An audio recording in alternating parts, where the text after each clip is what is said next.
Hey everyone, this is Mr. Michelson. As you can see, I am not here today, but we want to make sure that we're having a good day and that we're really respectful to whoever's here subbing for me.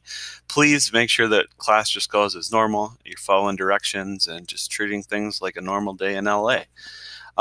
We're on our Step from Heaven unit, of course. We're on day 10 of that unit. We've talked a lot about culture. We have gotten through this book. We're right towards the end of it right now.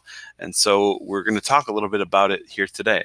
Our essential questions remain the same as they have been for the past 9 days. How do our values and beliefs shape who we are as individuals? What happens when an individual comes into conflict with family or cultural values and beliefs?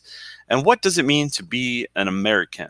All these are sort of in the background of this book and in the background of a lot of our thinking as we've been getting into this unit and getting through this book. Today, our learning targets are twofold, which means we've got two of them.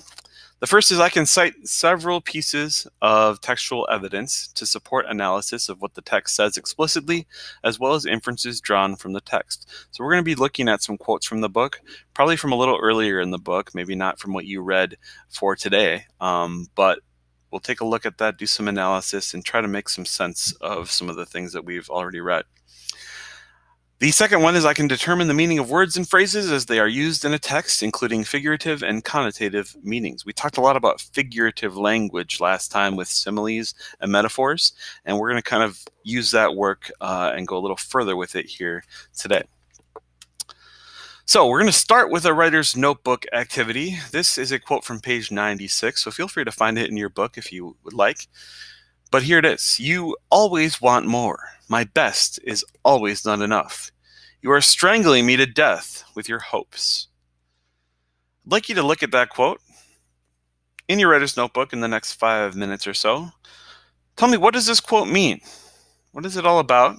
How does it relate to the novel that you've been reading? How does it fit into that story?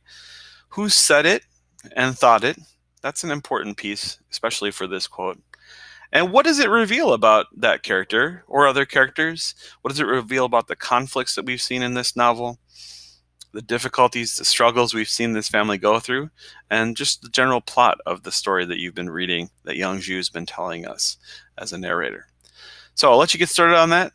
If you need to grab your writer's notebook because you didn't already, now's a good time to do that and get started, please.